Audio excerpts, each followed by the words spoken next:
See that how sir has struggled to come to this place, right? How Right. the entire writer is very impressive. The pains that he has undertaken as a small child, as a student. So it is a very inspiring story, and I like Vishnu. Vishnu Bisram was born. Pardon, sir? It's very long. You want to go through that process, or you prefer that they ask questions? No. They should know. And I think you should be introduced in a proper manner. Okay, well, in light of time, I wanted to save time for them to learn more rather than I mean, this is also a learning process. Okay. In June 8, 1960, he attended English St. Joseph's Anglican Primary School in Free Yard. If you don't mind, let me interrupt you as you were reading so I can explain. So when the immigrants, the indentured laborers, the Girmits left then British India from 1838 onwards, they were recruited and sent to work in what were called plantations or estates. And these are huge acreage of land where sugar cane was grown. And in Trinidad, in some places, it was not only sugar cane, but there was also cocoa and some other crops. So they were kept in these estates and they could not leave. They were bounded to that particular estate. So if you are in plantation Port Moran, where my ancestors came and were assigned to, they could not go to another plantation. They had to stay there for that 10 years. So first initially 5 years, and then they re-indenture for an additional 5 years for a total of 10 years. So it was called Plantation Port Moran, and this name Port Moran is found in several places that I traveled to, in Jamaica and in other countries. So my deduction was it was named after something in England. I haven't been able to trace it as yet, but that is how the name Port Moran came about. Thanks for taking me. I just want to explain it, and it also becomes, so all the schools were Christian dominated, and we had to receive an education from these Christian sources. Nevertheless, in spite of that, most of us retained our faith, whether it was Hinduism or Islam. 90% of the people who migrated to the colonies were Hindus. 10% were Muslims.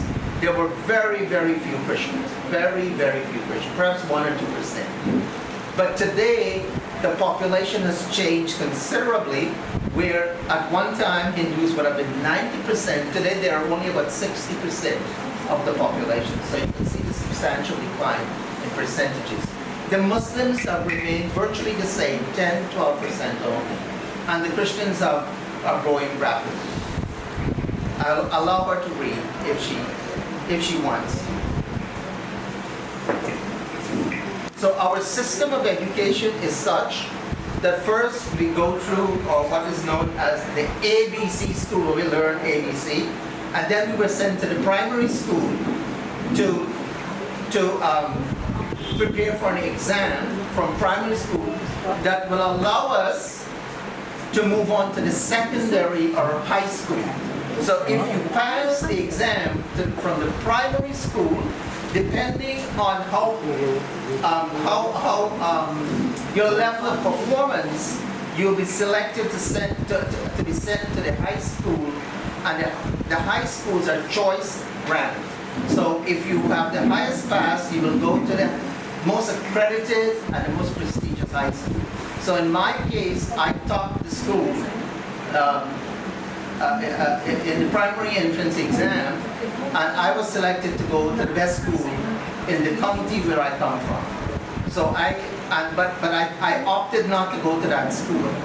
I opted not to go to that, not me, my parents opted, no, I will not send him to that school because the school is very far away. Instead, we are going to send him to this high school in Lucknow. And so they chose to pay for me to go to school, rather than accept free education from the state government. You would like to proceed? Okay, sir. I was elected president of the Hindu Society and also led Student Council in the fall of 1976-77. I think these were very turbulent years. Very turbulent. He used his leadership role to organize and lead student strikes in September 1976 at CHS after clubs founded by students were disbanded by the school administration permanently at the instruction of the Ministry of Education of the former Burnham dictatorship. Bisram would also organize and lead student strikes from January through February 1977. Then several schools joined the strike on, I hope I'm pronouncing it correctly, sir. What is this called? The quarantine. The quarantine in protest against the decision of Burnham government to victimize the staff who had supported the September student strikes at CHS. Okay, so let me just give a little background to this, and it's very also instructive and important history. So, in Port Moran, over a period of time, several not primary, but high schools were established. Almost all of the high schools were established by Indians. So in Guyana and in other territories, at the end of slavery, slavery being free labor of slaves coming from Africa, the British needed labor, and they needed cheaper free labor. So what they did, they brought Indians here, take them to Guyana to grow sugar cane. Now, before the Indians went, they tried the Portuguese whites, but the Portuguese whites could not survive in the environment of growing sugar cane. I mean, in Europe, European people cannot withstand heat as much as the Indian people. So they failed, and that is how Indians ended up going. Around the same time as Indians, they also experimented with Chinese, and the Chinese also failed.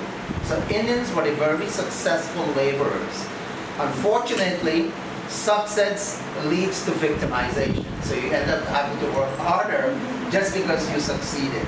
So, at the quarantine high school, at Port Moran, where I'm from, after I finished high school in 1972, I rejected the government scholarship and I went to a private school. That private school, as I indicated, was owned by Indians, Hindus. And there were 3 other Hindu schools as well, but this particular one I went to was the highest rank. The school did not allow the formation of any kind of clubs. And in 1976, a group of us got together and decided that we should be able to form clubs, student clubs. And the first club I opted to form was the Hindu Society. After the Hindu Society was formed, the administration of the school decided they were going to suspend it and suspend those of us, the leader. I was elected the president of the society. As a result of that, I decided that I am going to call a student strike. So I got together with the leaders and we called the strike to boycott classes. Let me apologize again for another thing. I cannot communicate in Hindi, so I wanted to. So I hope that you're able to understand not only the English, but my accent as well. So the accent. Okay, well, thank you very much. So I called the strike. The strike lasted over several days. And the president of the country was quite upset and ordered some kind of victimization of the staff who guided us in forming the society as well as in calling the strike. Now in Guyana, at that particular time, Guyana became an independent nation in 1966. And right after it became independent, it became a dictatorship. So from 1966 onwards, Guyana was a dictatorship. In Guyana, politics is divided between the African race and the Indian race. The Africans were a minority. They only accounted for 30% of the population. And at that particular time, the Indians accounted for almost 50% of the population. So before Guyana became independent, it was governed by an Indian political party. It governed from 1957 to 1964 by an Indian political party. Unfortunately, this Indian political party was socialist, communist oriented. And the United States government and the British government decided they're going to remove it from office. So in 1964, the government was removed from office by the Americans and the British. And in 1966, when independence was granted, Guyana became a dictatorship. The United States and England closed its eyes to the dictatorship because they knew if Guyana remained a democracy, the Africans will not be able to win. The communists and the socialists will form the government. And in that period of time, the Cold War was at their peak. And there was no way that they will allow a communist government in Guyana. So, any organization that was formed in Guyana was considered to be very suspicious, and so the president of Guyana would monitor it. So when we formed the club, the staff who guided us to form the club was a military officer. He was trained in the United States in one of the most prestigious training institutes. And so the Guyana dictatorship had its eyes on that particular person because he refused to serve in the armed forces. And when the club was formed and the government realized he was behind it, they decided they were going to victimize us and terminated his work at the school. So that is why we call the strike.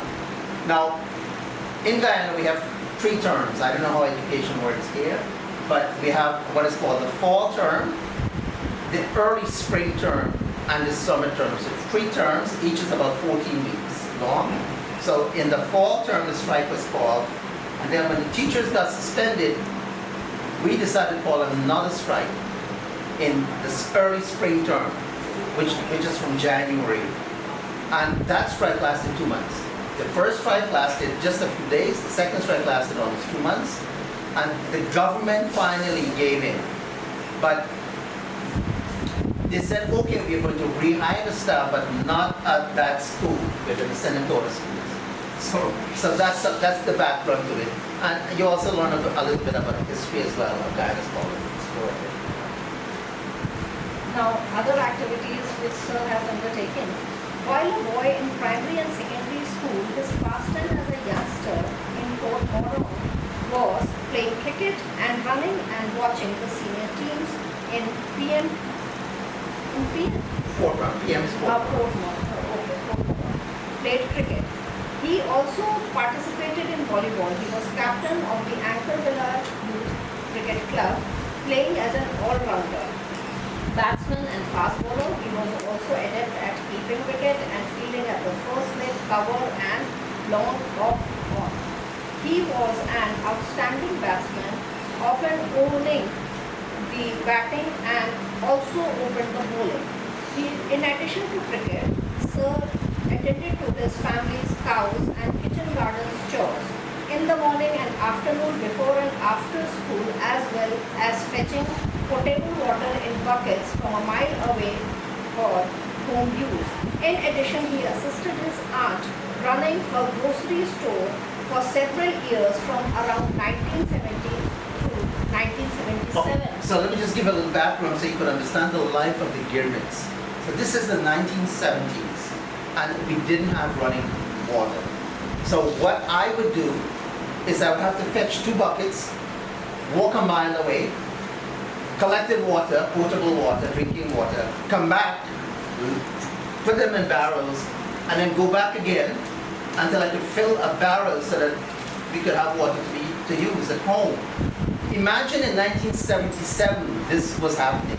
So what do you think would have happened during the period of Girmit 100 years earlier? And in addition to that, taking care of the cows in the morning. So that was the kind of life they also would have had to experience, because when I wake up in the morning, I had to take care of the chicken. I have to watch my father milk the cows, and then I have to take the cows into what we call the back dam, which is about a mile away as well. So after fetching water, I have to go carry cows in the morning, and then come back. And by the way, I wouldn't shower I wouldn't bathe with water at home. I would bathe in the canal before I come back home, before I go to school. And then I'll have to walk another mile to school and come back. And then in the afternoon play cricket and then go for the cows back in the background. Bring the cows back at home. By the way, the cows were very smart. When they see you, they know it's time to come back home. And all they have the cows need to do is see, oh, that's Vishnu, okay. And they start walking the way back to the home by themselves. And so our pastime was playing cricket. And then I had on the equivalent of a boa.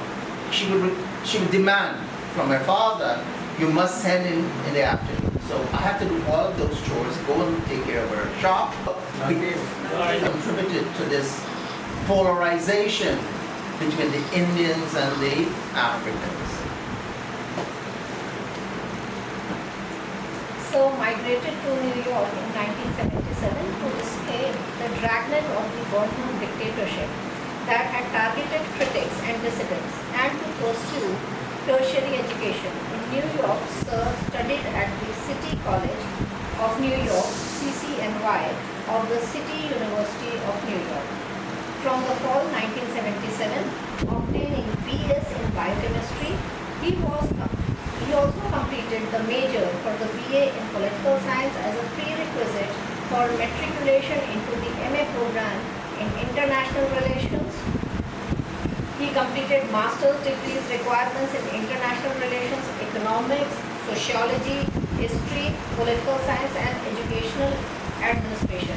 He also pursued doctoral studies at New York University. He obtained doctorates in several disciplines, including political science, history, and sociology, and is a candidate for doctorate in economics. Okay, if I may.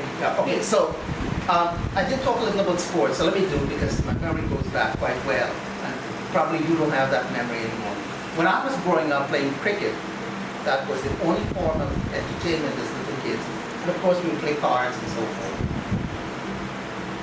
My favorite and everyone's favorite or hero at that particular time was Sunil Gavaskar.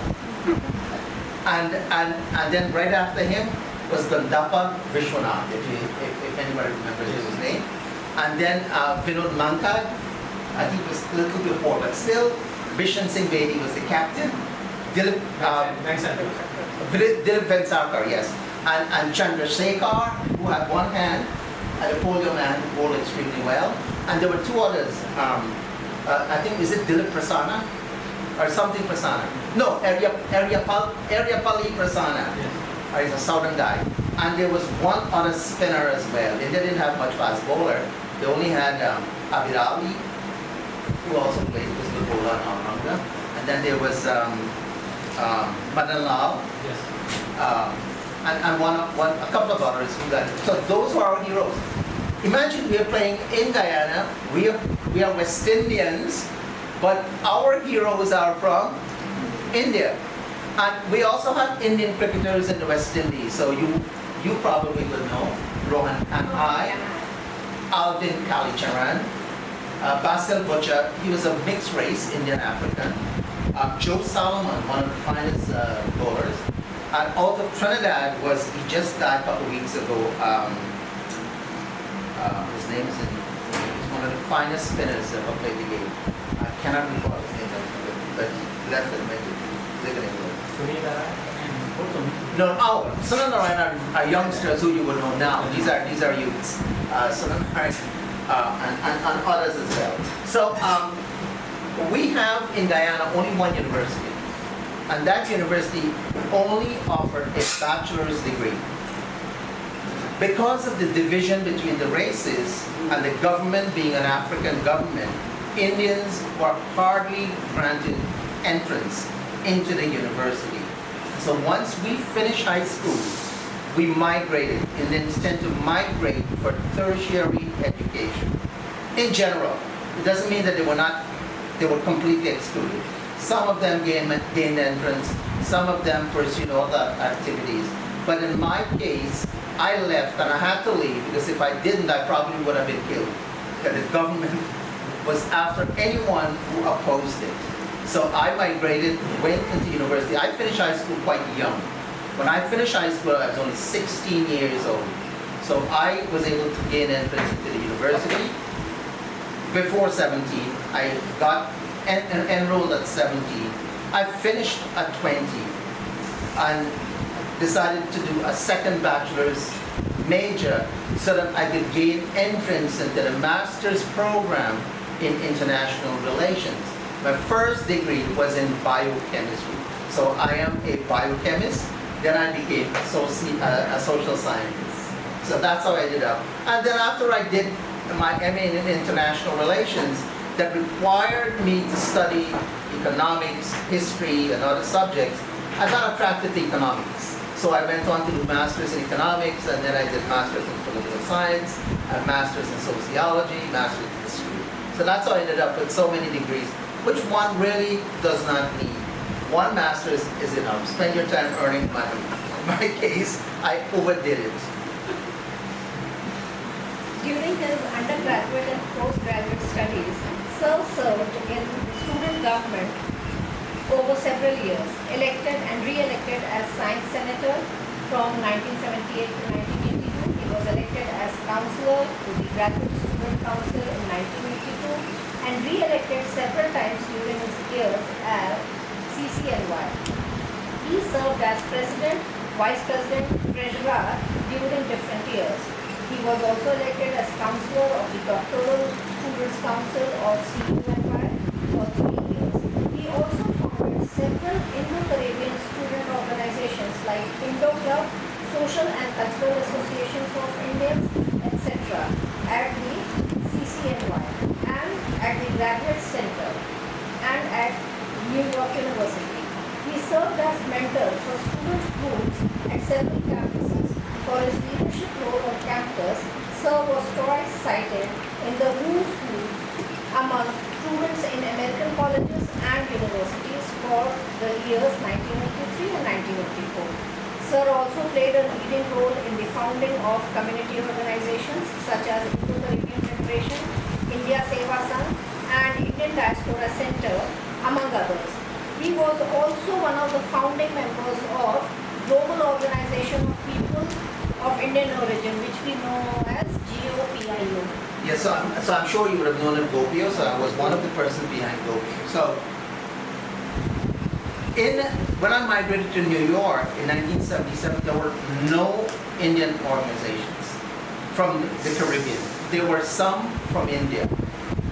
When I attended City College, that's the name of my college, City College, just like you have colleges here, that would be part of Lucknow University. Well, City College was one of 22 campuses that was part of the City University of New York. So-called because it was a government university, but it's a very prestigious university that produced some of the outstanding Nobel scholars, like the man who discovered the bomb and so on. What's his name again? The nuclear bomb. What? Einstein. So Einstein, for example, went to my university. He went to City College, and there are so many others. In fact, I think City University has produced the most Nobel scholars in the world, more than any other university. So City College had an Indian society. It was called the India Club. And those of us from the Caribbean went to it, but we were not quite welcome because there was tension between people from India and people from the Caribbean. For whatever reason, they didn't quite think we are Indians. You're not Indian. We are Indian. We are Indian. So we are from the Caribbean, but we are seen by others as being Indians. We cannot be anything else. So even if I tell someone I am not from India, they don't, in their mind, what do you mean you're not from India? You're Indian. So whether we are born in India or not, we are Indian, regardless of where we go. And in Guyana, the Africans see us as Indians. The whites see us as Indians. The Chinese see us as Indians. When it comes to vote, they won't vote for us because we're Indians. So what else can we be but Indian? So eventually we ended up forming our own society called the Indo Club. And Indo, for us, the way we define it, includes all people of Indian origin, regardless of where you come from. And surprisingly, several Indians from India came to our club. And we also had Indians from Singapore, Malaysia, Africa. I don't think there was any Indians who had come from Fiji at that time. The Indians from Fiji were attracted to the West Coast. Yeah, well, in those days they were not attracted to Australia as later on, when the government was overthrown. Right, after the government was overthrown. But they were on the West Coast of California. So I ended up forming that club, the Indo Club, not me alone, but others. And we subsequently formed several other community associations with the name Indians in it. We are proud of our Indian heritage. And why shouldn't we be? Because in the United States, you have the Italian Association, Irish Association, Japanese Association, Mexican Association, and so on and so forth. There are over 200 different ethnic groups in America. And each one of them have their own celebration among themselves. Each one has their own National Day of Independence parade. We have also an India Day parade, the first Sunday, right after August 15th. If August 15th is not a Sunday, the next Sunday is a parade, and us from the Caribbean join those from India to have a parade on Madison Avenue. Madison Avenue is the business center of the United States. So we have a parade here. Now, she mentioned that I got elected to office. So just like every campus here, I'm sure you have student government, I think, I hope. So there was a student government, and I ran for office and I won.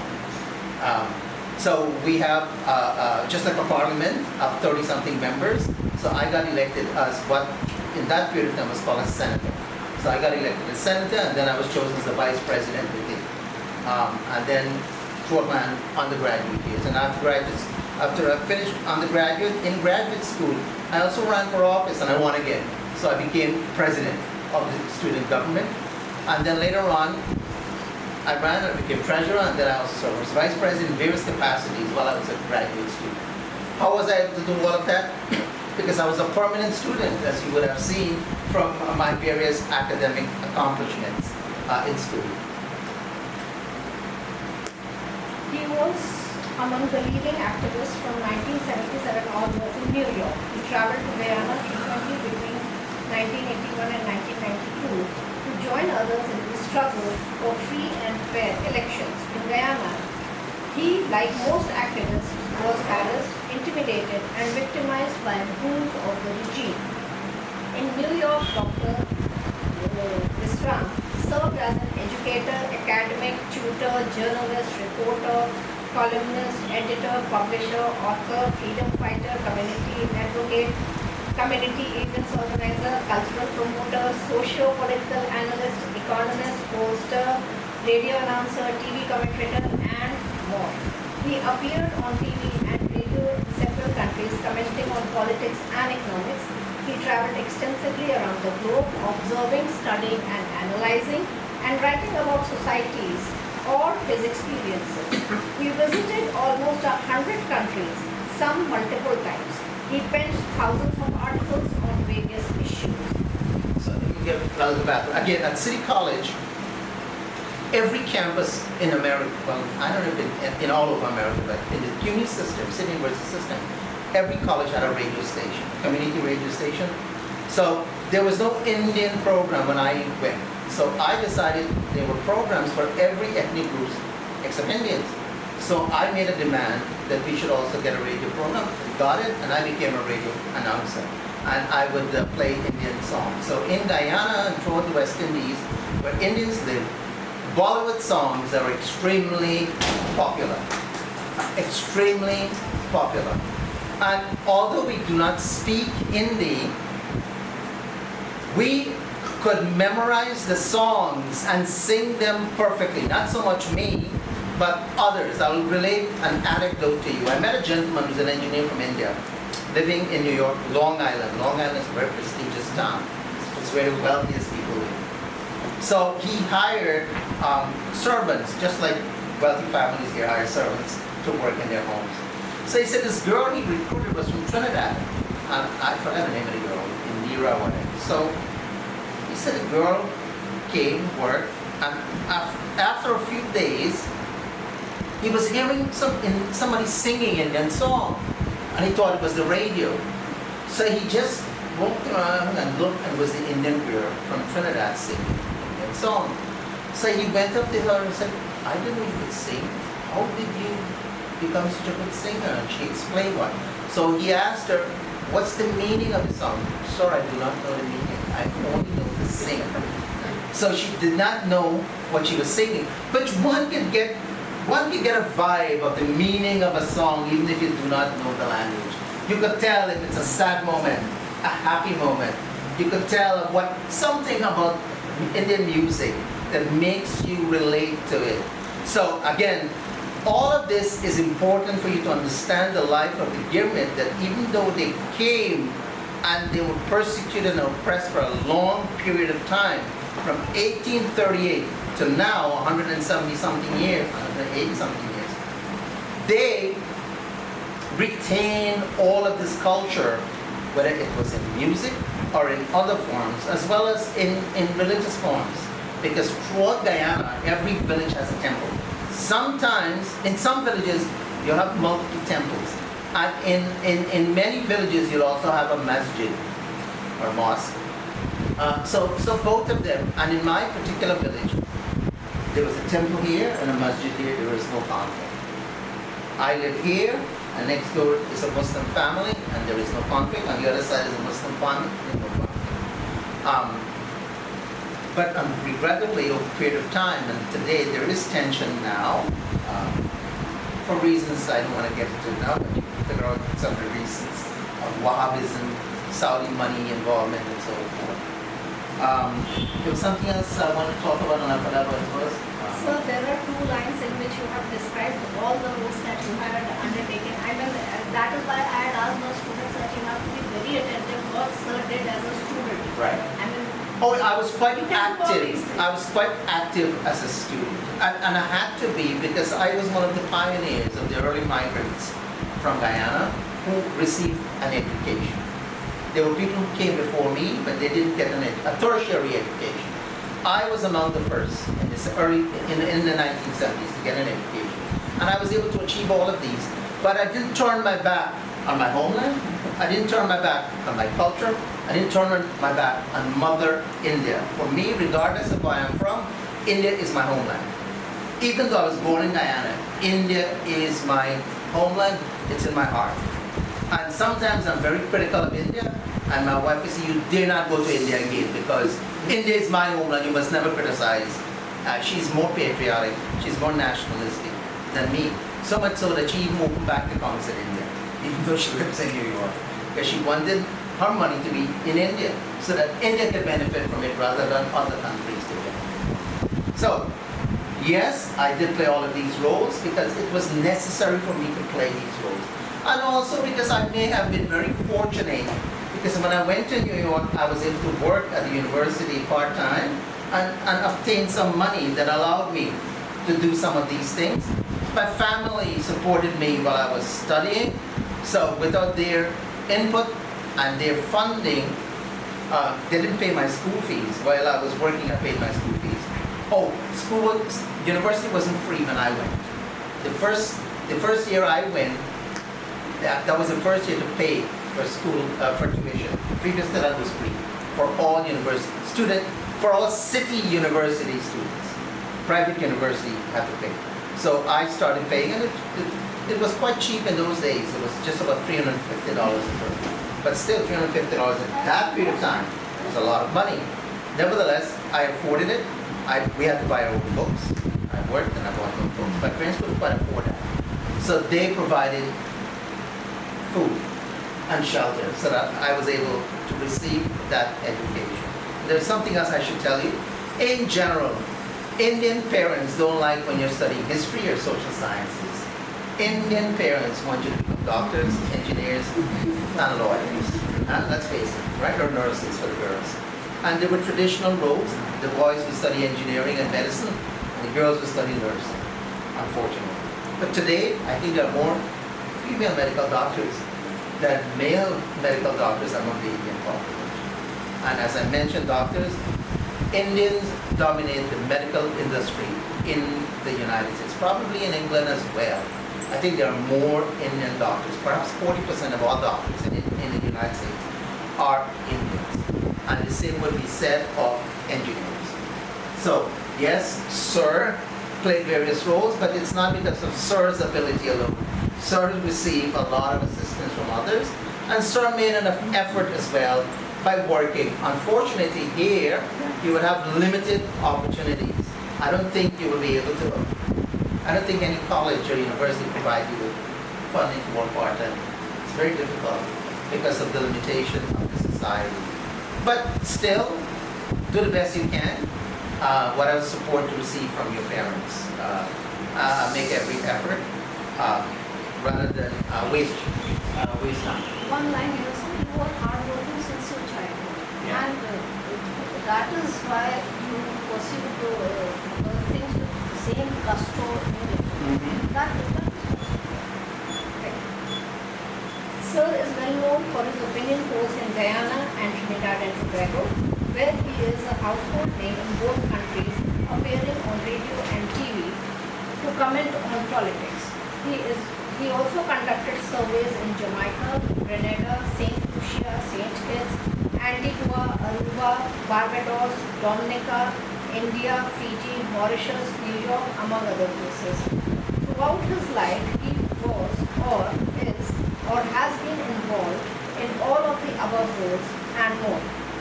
He also served as advisor to governments in the Caribbean and to the Ministry of External Affairs, MBA, India, on diaspora affairs. Sir's experience as an activist, his contributions to the struggle to liberate, his voluminous writings, courage to stand up to the Guyanese dictator, his skills in organizing groups in New York, and other roles have earned him stature within the Indian and Caribbean diaspora communities and in several Caribbean countries. For his activism, he has been honored with numerous awards by community organizations. I think he...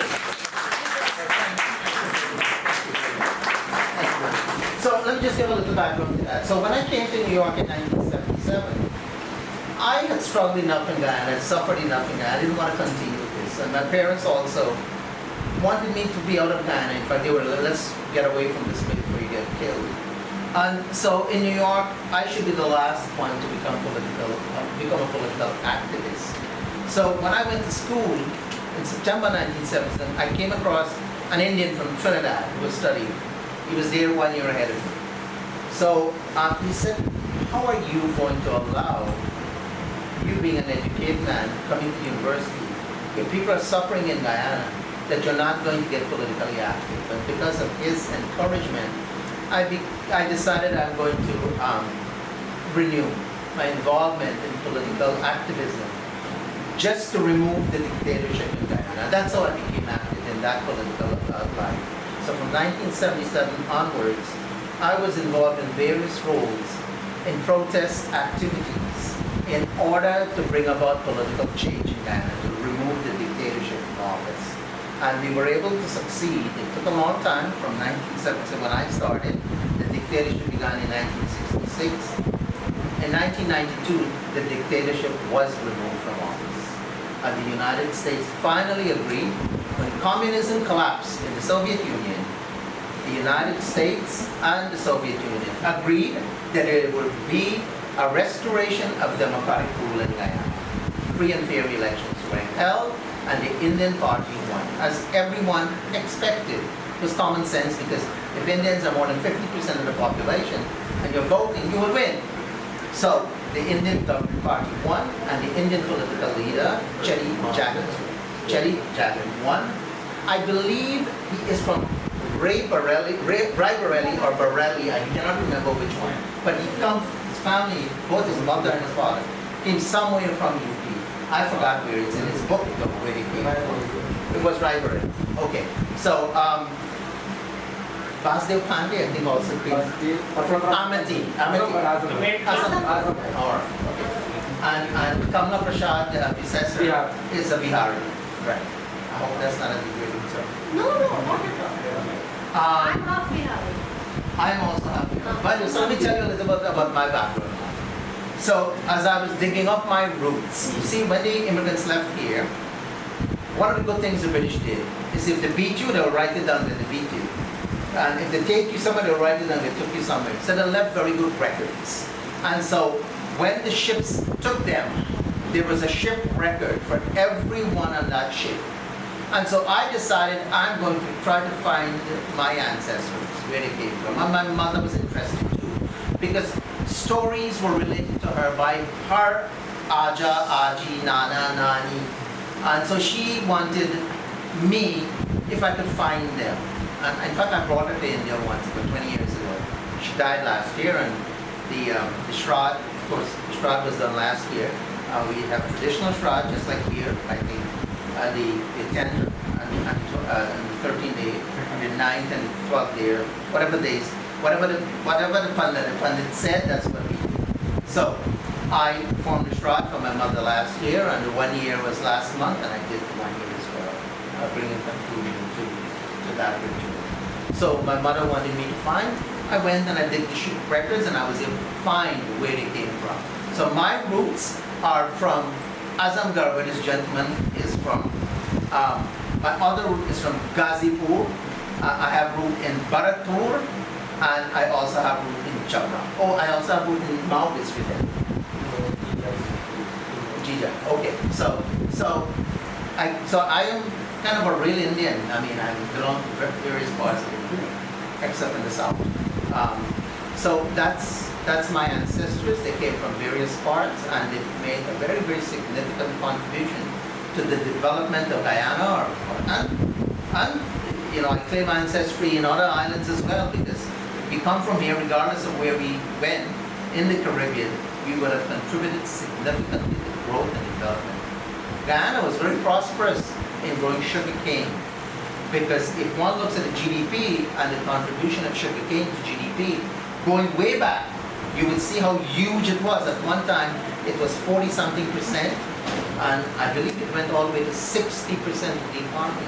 So that tells you the important role played by my ancestors, my Indian ancestors. So the topic for today should have been the diaspora in the United States.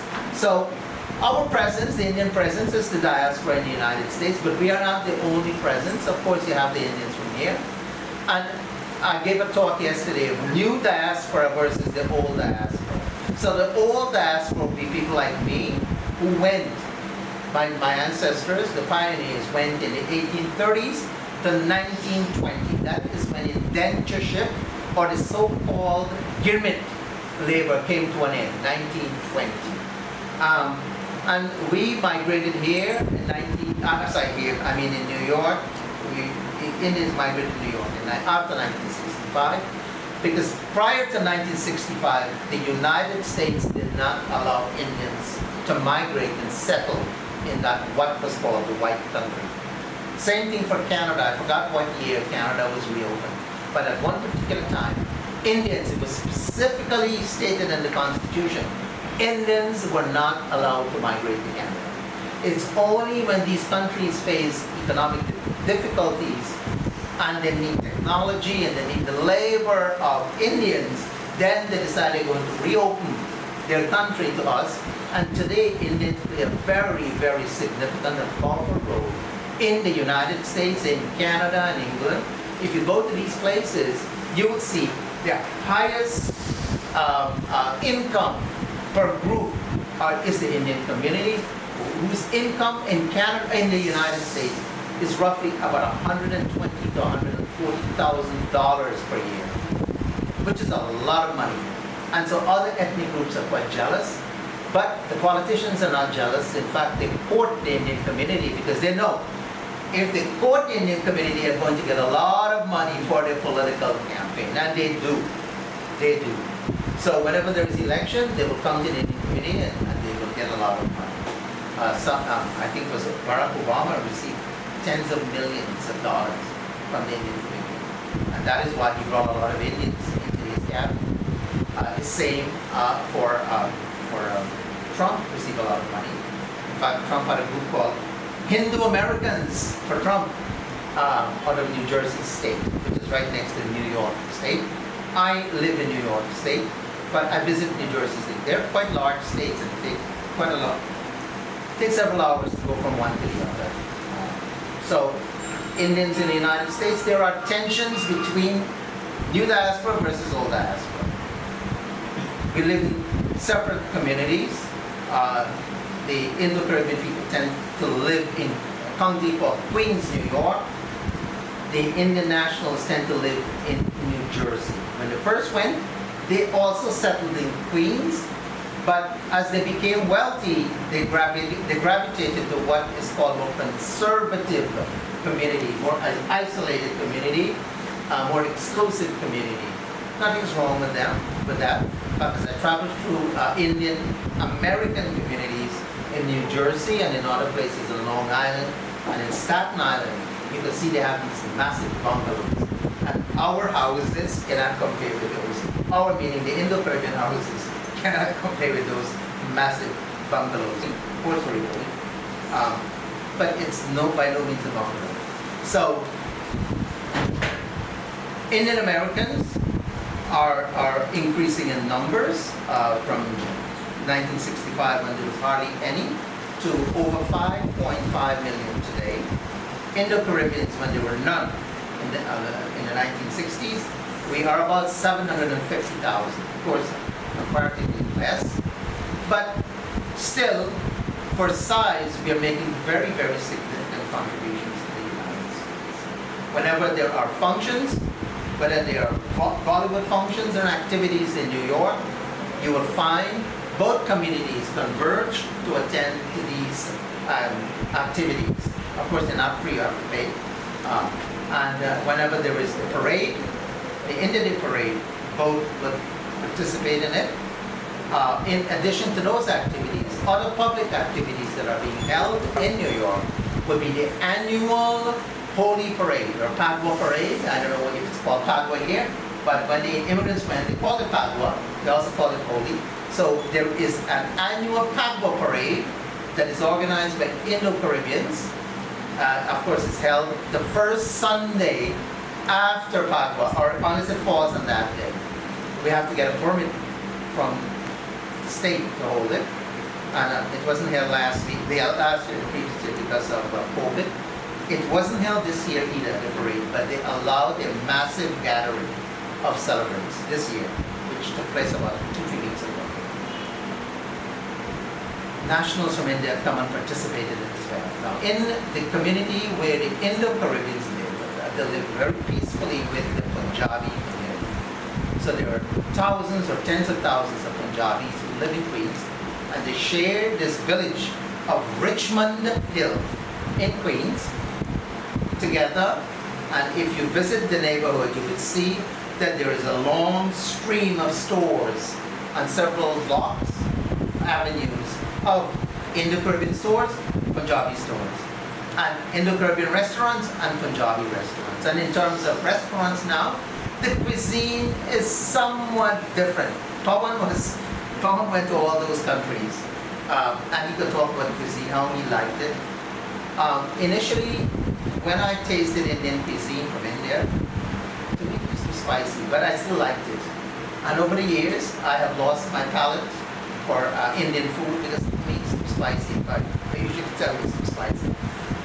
We in the Caribbean eat very moderate spices, but Indian food nevertheless. The curries, the dal bhat, chawal, or chawur, to use the Bhojpuri term. In fact, when growing up, I didn't know the word chawal, I didn't know what it meant. My aja used to say chawur, and my nani would say chawur. And in other things, it would be the same, Bhojpuri term. My mother also spoke, not perfect Bhojpuri, but she understood and she had to, because her mother spoke Bhojpuri. So they had to communicate in Bhojpuri. At home, we use a lot of local Bhojpuri terms. So for example, if they're washing the dishes, we're not saying, won't wash the dish, manje varta. We still use those kind of languages. We would not say make up the bed, but we would say chadar and those kind of things. So we do use those Bhojpuri terms up until this day, including in New York. My wife would, when she gave instruction, go manje varta. And I have to come Why she's the boss. As they should be, women should be the boss. Because I forgot which American said, if you educate a woman, you will educate a whole family. If you educate a man like me, I will only be concerned about myself, not the children or the boys. So it's better to provide the resources for the children. Look, you learn more from an exchange. Is it Aristotle or Plato said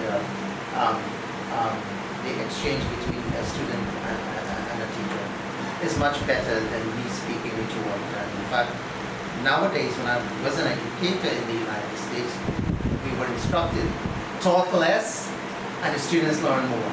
Let them ask questions, and that's how it should be. So, is that all right with you? First, open the floor for students learning and questions. I have no problem with that. And I can stay as long as you want because you stayed so long for me. So I have no problem waiting. I'm free to ask me anything and everything you want.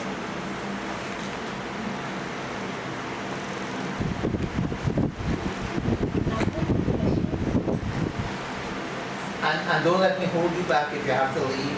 I know you have classes and you have to take care of families at home and so forth. So focus attention on some of the rites and rituals in Guyana of Indian diaspora. Right. As So, we find in Fiji and Mauritius. right. So the rites and rituals as practiced here in the Gao is no different from Guyana. And up until today, 182 years later, it's the same rituals that are practiced in the villages in Guyana. And not only that, in New York as well, and Canada. I don't know much about England because I don't go to England at all. But whenever I go, I visited the temples in England, and I witnessed that they have similar practices, except that in England I was not invited to homes where puja was conducted so that I could tell you whether these practices are there. But I know in Florida, in New York, in Canada, in Trinidad, in Suriname, in places where I visited, including the Fiji and Mauritius, they do the same rites and rituals as Hindus, as you would in the Gao. Now, what I experienced in traveling here is that the rites and rituals in the urban areas is not as elaborate or detailed as it is in the Gao, in India itself, from my experience. I went to the ritual for the dead somewhere in Delhi, and they were doing a 3-day, I don't know what to call it, but as I mentioned earlier, in Guyana, it will be on the day of the burial when you shave your head. That is done still. On the, I don't know if it's 9 to 10 days, it's done again. And on the 12th or 13th day, whatever the Pandita said, it's being done again. In fact, I had some pictures in which I was performing the ritual of my mother. I have 6 brothers, but only 3 of us opted to perform it. The other 3 were in the back somewhere watching on. So we have that kind of ritual. So puja is also conducted at home.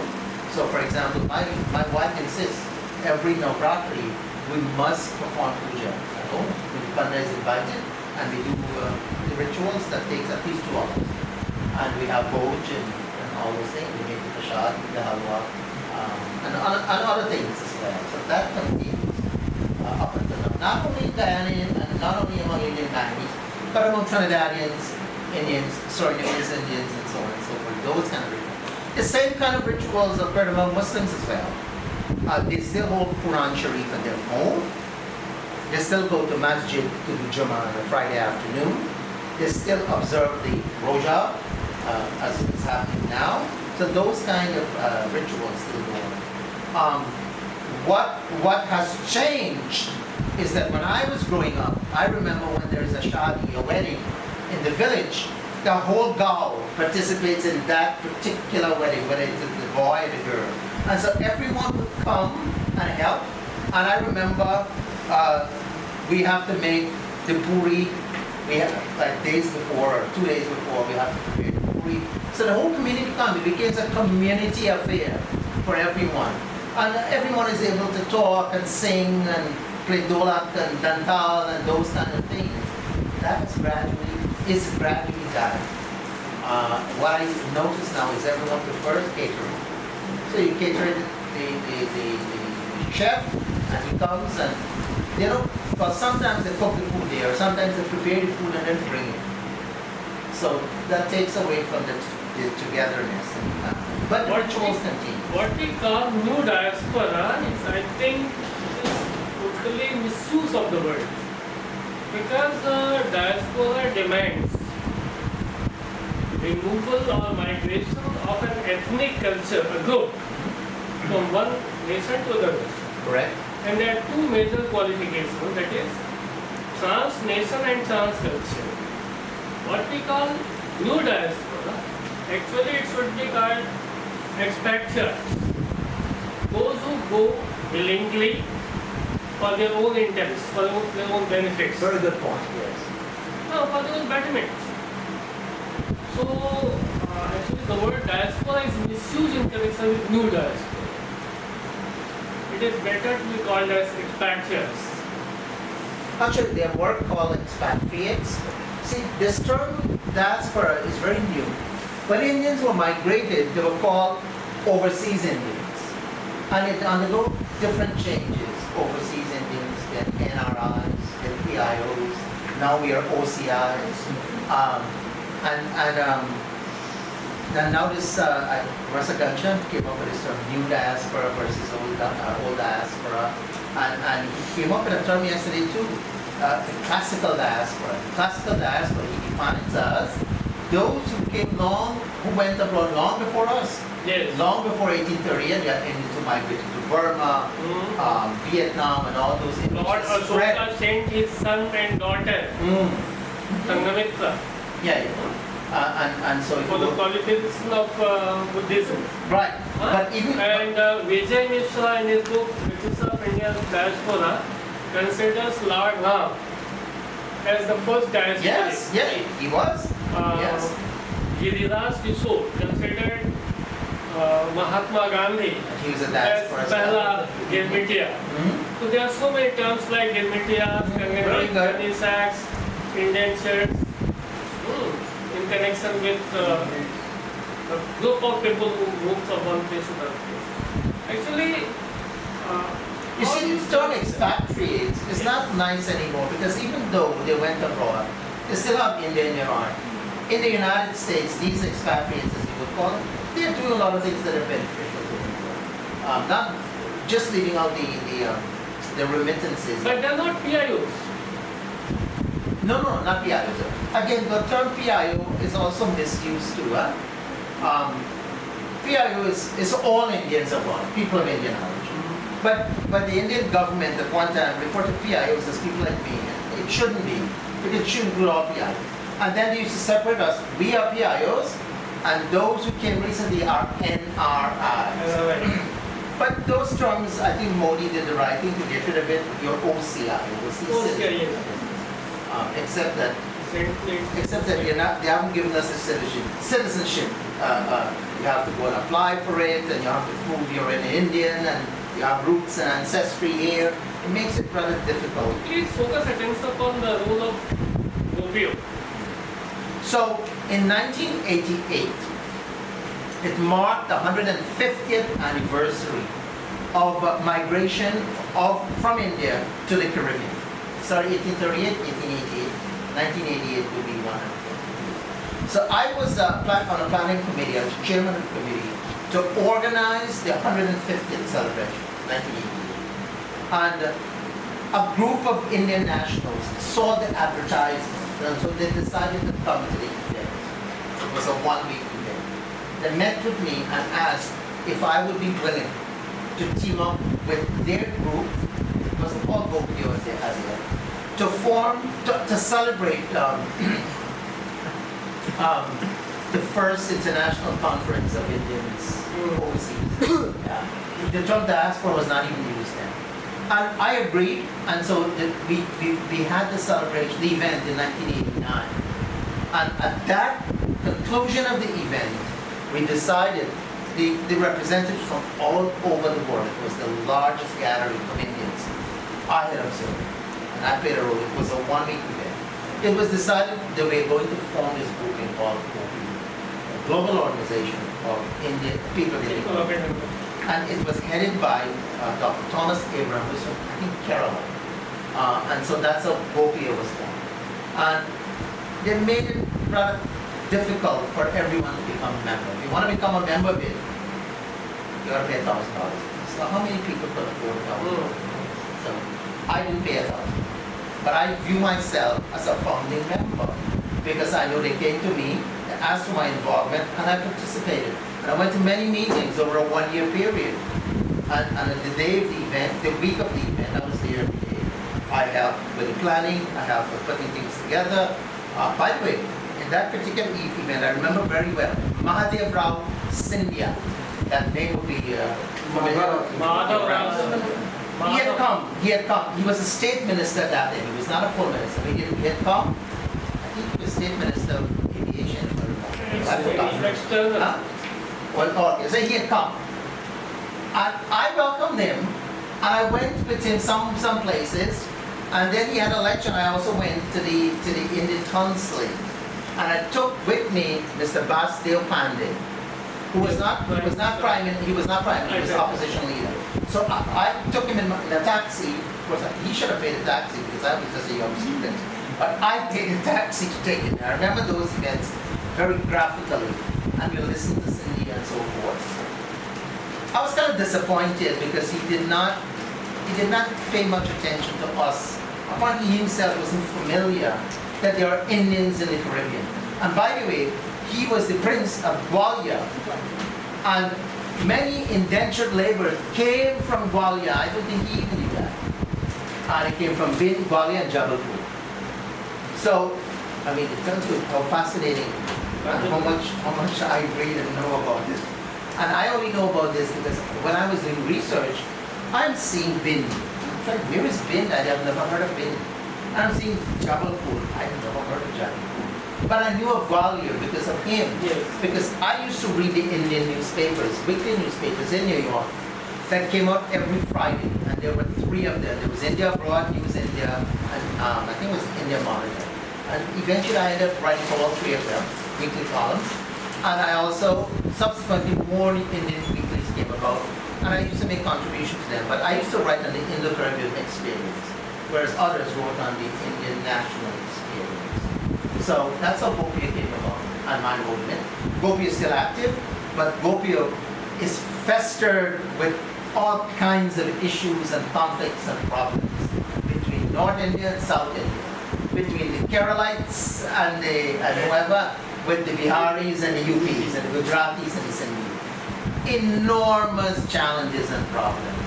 And Thomas Abraham is still there 40 years later, or whatever year it is. It's like a dictatorship. And in fact, we can complain about it. But at one particular period of time, a Guyanese, an Indo-Guyanese, headed Gopio for a period of time. I think it was about 5 or 6 years. When his 2 terms was over, he gave it up. He said, I'm only allowed to serve 2 terms. Why should I continue as dictator? And then Thomas Abraham returned. So those things are not nice. And I think the Indian government is not quite pleased. Maybe because of Gopio. It's not quite pleased with Gopio. Any other question? So what's the reason of difference between the new Indian diaspora and what's between the old Indian diaspora, as we Indians see Indians abroad as equal, regardless of the time period they entered USA or what were the conditions they entered. So what is the reason behind this difference? Okay, so I'm glad you asked that question, and I'm glad you're seeing all Indians abroad as Indians, including people like me, I hope. Because generally speaking, when people from India sees or hears an Indian from the Caribbean, they're Indians. So they would ask themselves, in fact, the first time I came to India, 1985, to study on a scholarship, I was already doing a PhD, but I got a scholarship in public studies. And I traveled around as a tourist to several places. And I remember on a boat at India Gate in Mumbai. See, I have a lot of anecdotes, and I remember things come back to me.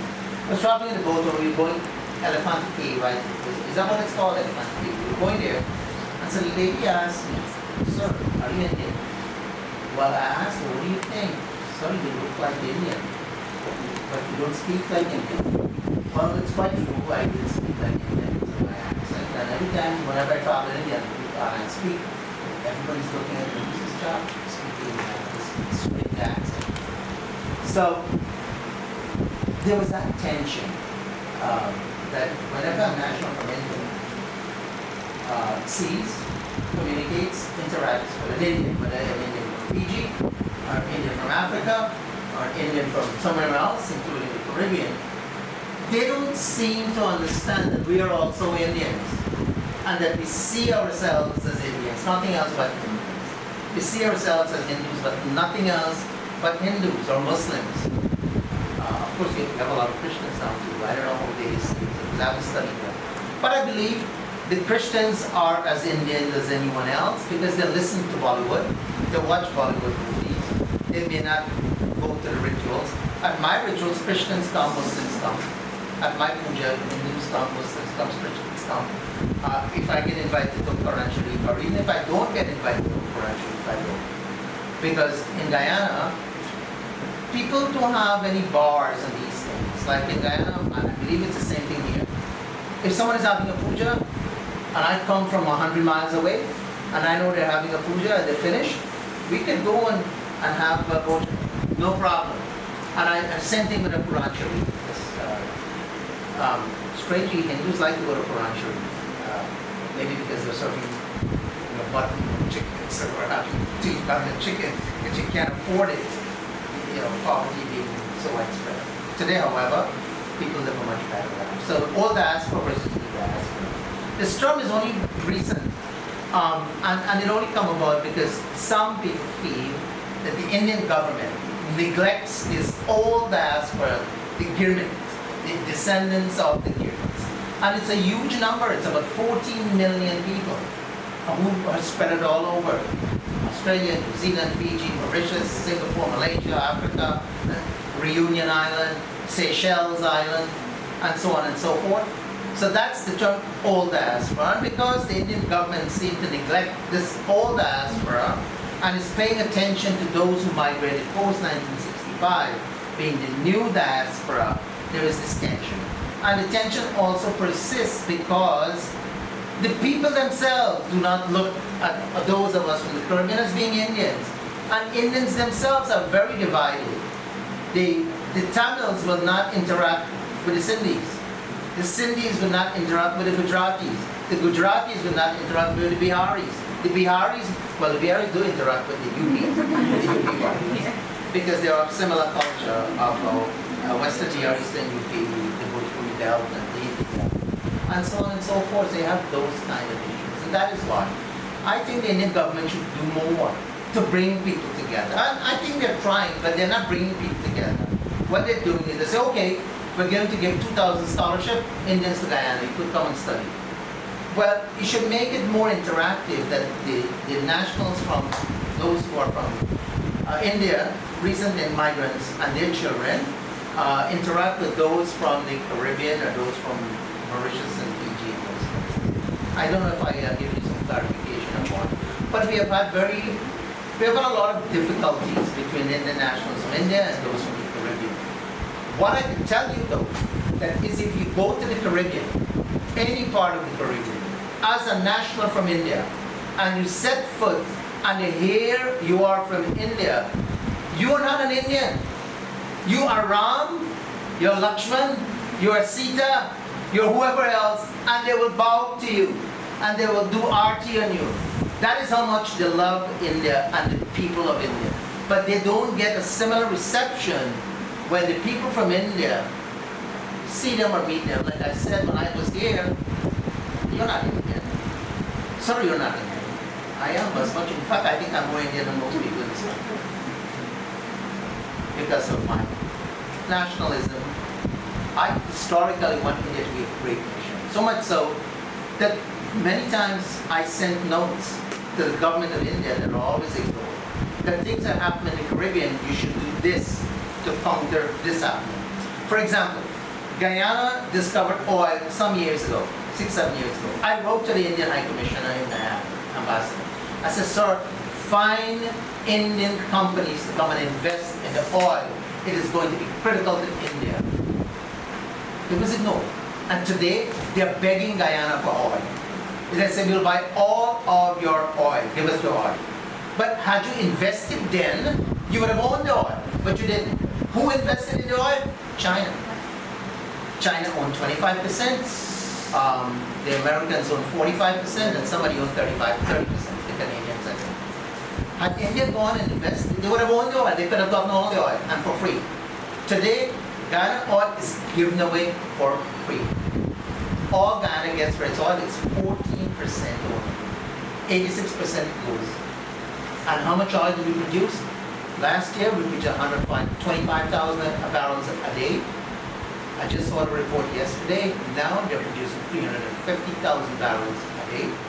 Next year is going to be 750,000 barrels a day. And in a couple of years, it'll probably be 5 million barrels. It will end up being one of the largest producers of oil. This oil was found accidentally. But India could have been a very powerful nation if it just follows through with good advice. It doesn't. So that's reality.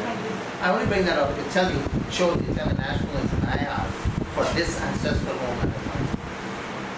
No, this has been a continuous complaint. For example, Kapilka Sinha, she has written this paper called Fall of the Ganga, where she complains that the Indians who are coming to teach same music, they are not so much interested. They are going there as if they are on a vacation. It's a vacation and a job to get an income, nothing else. No Yes, interest. and Yes. they are not taking efforts to teach that music, dance, whatever, for whatever vocation they have been sent.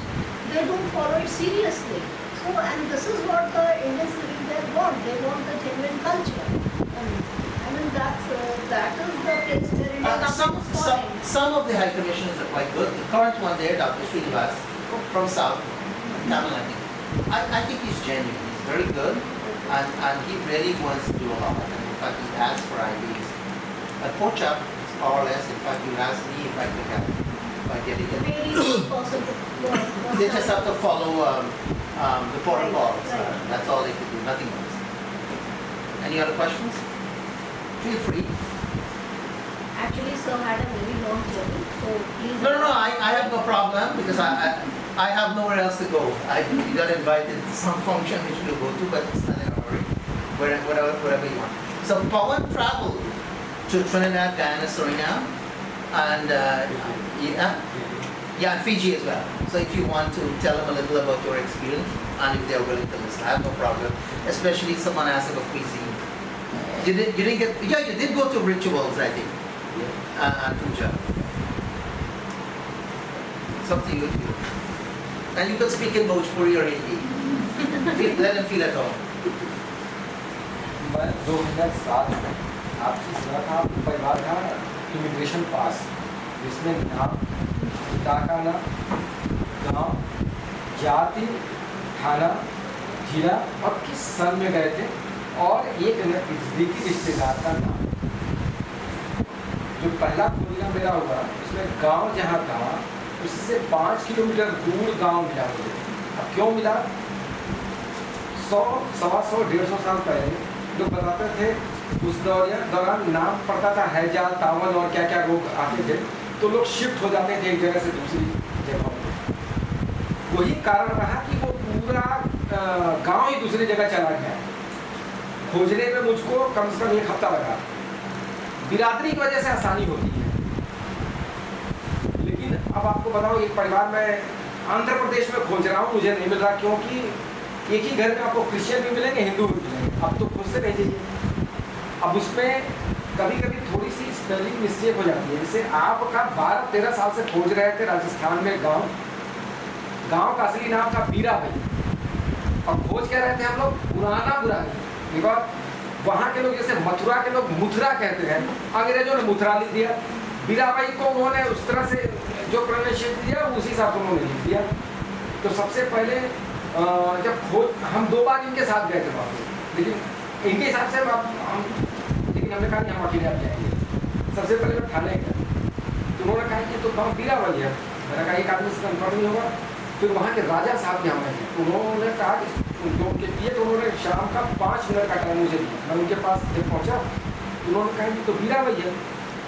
लेकिन वो 5 minute कब 1 घंटे में बदल गया। उन्होंने कहा आज मुझे लगा कि कुछ इतिहास की चीज़ें मेरे सामने आई, 1 घंटा तक। उसके बाद मैं गया, एक पॉलिटिशियन थे जो इंदिरा गांधी कैबिनेट में मिनिस्टर रहे, उन्होंने भी वीराबाई बनाया। अब वीराबाई में खोजने लगा 3 वीराबाई, तीनों में 2 में खोजा नहीं मिला, तीसरे में गए तो एक सज्जन बुजुर्ग थे, उन्होंने कहा कि फला के घर में ये नाम आता है, जोधा सिंह नाम आता है। तो उनके घर को बुलाया गया, पर किसी सदस्य को, उन्होंने कहा हमको पता ही नहीं। तो फिर लैंड रिकॉर्ड में वो नाम मिल गया था। तो बहुत अच्छा ये समस्या और आती है, हम जिनको खोज रहे हैं वो सोचते हैं कि हमारी जमीन का बंटवारा ना करा लें। दूसरा झूठ बता देता कि अमेरिका में डॉलर होगा, कुछ हमको दे के ही जाएंगे। अब जो रिचुअल्स की बताया है बात वो हम बताते हैं। फिजी हम लोग जब गए थे तो शादियों में हम लोग गए, 2 शादियों में, तो जो यहाँ की चीज़ वो सब है, लेकिन ये चीज़ अब फिजी भी खो रहा है और मॉरिशस भी खो रहा है। भाषा, सारे गाने भोजपुरी में थे लेकिन लिखे थे रोमन में, यानी इंग्लिश, यानी वो खो रहे हैं। उनके बच्चे इंग्लैंड पढ़ने लगे, पहले भारत पढ़ने आते थे, पर वो तो पहले ऑस्ट्रेलिया न्यूजीलैंड जाते थे या भारत पढ़ते थे, अब इंग्लैंड और अमेरिका जाने लगे, कनाडा जाने लगे। और दूसरी समस्या उनके माता पिता का कहना है कि इनके गले में कब क्रॉस लटक जा रहा है, यानी वो अपने संस्कृति से कब दूर हो जा रहा है उनको पता ही नहीं है। यानी ज़्यादा से ज़्यादा 1-2 पीढ़ी में, और अगर हम अपने यहाँ इस देश की स्थिति देखें तो वो स्थिति धीरे धीरे बदल रही है, बस गाँव में हमारे यहाँ रह गई है वो चीज़ें। अब जैसे इन्होंने दिया जलाने वाली बात करें, ढेबरी कहते थे, लालटेन वाली दिया, तो ये मेरा अनुभव जो मैं 1 दर्जन परिवारों से ज़्यादा को मिलवाया है। और मुझे खुशी होती है इस बात का कि जब 2 परिवार मिलते हैं, कल जब इनका एक परिवार से भी खोजा था, गलत खोज दिया था, तो कल मैं लगेगा तो तब भावुक हो गए उनके करार बोल के इनका, तो मुझे लगा कि मैंने कुछ जीवन में उपलब्ध किया, जी अच्छी किया जी। It happens with all lectures and I think somebody had asked about cuisine. Khana, how was the khana? खाना में तो अगर हम वहाँ कोई बोले ना तो हम नहीं समझ पाएंगे कि हम दूसरे देश में हैं। और होली तो हमसे बढ़िया बेहतर मनाई जाती है। Oh yes, Holi. Yes, पूजा में आप समझिए, आप हर घर पे झंडी देखेंगे। हमारे यहाँ पहले झंडी लगती थी, अब झंडी गायब हो गई। Oh yeah, and in Guyana, on Fiji, in Suriname, you would see the jandis fluttering in the wind. Yes. I don't see that here. झंडे, तुलसी पौधा, जी, है ना, और ये मंदिर, ये find one of them in all the houses. पहले हमारे यहाँ, One second. In New York, there are over 50 mandirs in Richmond Hill alone. Oh. 50 mandirs. So that tells you how much they have retained and held on to the. I remember I went to an Indian store to buy puja items in the early 1980s, and I'm asking the shopkeeper for various items I needed for the puja, and she said, and the guy was saying, "Sir, in India we don't use these anymore. We have forgotten about these things." So while we have retained all of these items that are being used for rituals, in India they are not using them anymore. In fact, I was relating to her and him on a trip that the things that we make, like for the cheti and the birth of the, I don't hear any use in here anymore, but it's still practiced in Trinidad and Guyana, you know. So that tells you the retention goes on, and it should, and we hope that it will continue as usual. Here in India, we just consider 16 संस्कार, 16 संस्कार की बात हम करते हैं, है ना, जिसमें एक है उपनयन संस्कार। वो लगभग इंडिया में तो हम भूल ही चुके हैं। मंदिर में चले गए और फिर चढ़ाया और फिर पहन लिया हो, वो भी शादी में ही बहुत लोग करते हैं, खत्म इतनी शुरू हो जाती है। और अभी भी वहाँ मॉरिशस में एक स्टोरी पूरी है, उसमें जितने आइटम्स होते हैं, इवन लोटा, झंडी, डंडी, सारी चीजों का उसने चित्रण किया हुआ है. It means वासुदेव विष्णु दयाल की एक बुक है जी, द ग्रेटर इंडिया. तो वहाँ पे they maintain Indian culture in a more deeper sense because they have a kind of affiliation and bondage. उनका यहाँ से एक प्रकार से bondage है. I was in Delhi a few years back, and I was walking. I'm hearing something that sounds familiar that I heard in a marriage ceremony in Guyana. I thought it was a Monday or so. I walk up the step, and then I said, "No, it's a private day for you. Preparing my daughter for shadi." I Yes. said, "Oh, but it's the same thing I heard in Guyana so many years ago." So it tells you that we have copied it from here, and we साधारण So the bride is prepared like a week or 2 weeks before for the marriage, with rituals. The panna comes, the rubbing of the Sandal place. yes, the dye is in the hardi ceremony and so It is forth. totally scientific. Yes, and it occurs over several days. It's not just one day. पहले हल्दी 5 दिन लगती थी, आप आज उसी दिन लग के अरे खत्म हो उसी जाएगा। दिन लग गई, खाली टोकन में हो गया. वो तो फिजी में रहान मंडली है। the place of haldi is taken by beauty parlor. Yeah, The whole focus is on beauty parlor for 6 to 8 hours. yeah, and in New York exactly now too, including among West Indians and Hindu. So this one Sadaman Nandan ji, he is in Rotterdam, Netherlands. Migrated from Suriname. He has such a deep bondage with us, especially for us. Daily I used to get 1 or 2 messages. Ram Ram Omkar ji, Ram Gurudev kaise ho? Daily we will find it. So that kind of bondage we have with those. So it is very essential to maintain such kinds of relationship between Indians and Indians of migrated to different parts of it. Right. One thing, second thing I would like to mention, that it is only on the basis of servitude. मैं हिंदी में कहता हूँ कि भूभाग नहीं, शत मानव के हृदय जीतने का निश्चय. Wherever Indians went, they did not rule over the land like the British, but they ruled over the heart of the people of the nation. So that's why the sun of Indian diaspora shall never set. Good point. Very good. Whereas the sun, it was set during the Victorian period, that the sun never set in the realm of Queen Victoria. After the death of Queen Victoria, the sun of England did set, because they ruled over the land of the nations, not the heart of the people. No, they did. Right. Very good point. So it is very important and pertinent thing to maintain the bondage of Indian culture, not only within the nation, within India, but across the world, wherever we find Indians of Indian origin, because they have deep emotional bondage with India, and it is very essential, as sir has said, that it is the duty of we Indians to explore and to support and to assist maintaining that bondage. Okay. With that, we should let that be the final word. It was well said. We've been here a long time, and I'm sure students want to leave. Whoever wishes to stay can stay on, but we should bring it formally to an end. I will make one final point. I commit that whenever I do come to Lucknow, and I think I do plan coming here sometime in October, November again, and if you're willing to entertain me, I'll be more than happy to come again.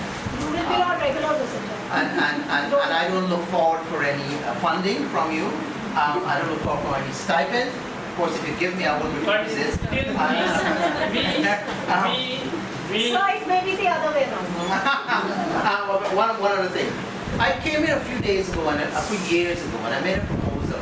I met with the VC. I think he was a military chap. I can't remember his name. Who was the VC? Might have been something the same.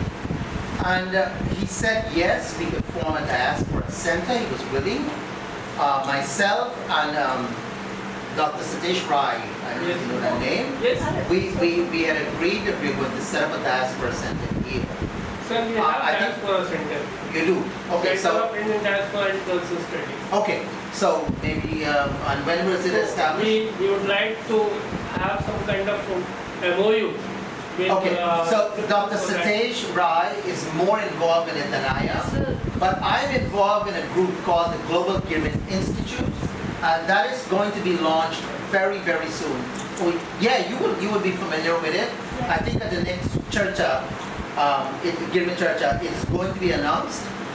It was established in Fiji, South Africa, Trinidad. It was done a couple weeks ago, and Guyana will be done this week. It is going to be Global Giving Institute. We're going to have MOUs.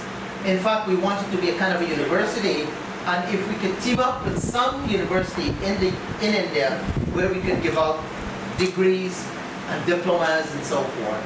And I will be one of the speakers or lecturers, for lack of a better term. And again, I do not seek any pay for my contribution to education. Doesn't mean that I'm wealthy, but I'm now a retiree. I joined the ranks of retirement 70 years ago. I retired very young at age 55 after teaching for 32 years. I thought I had enough, and I retired. And I started teaching quite young. Yes, I started teaching quite young. I retired over 7 years. In fact, June will be 7 years. And I'm not looking forward for anything from anyone. I just want to make a contribution to the Indian community globally, as I do in my travels international. So I thank you all very much for listening and putting up with my boring presentation.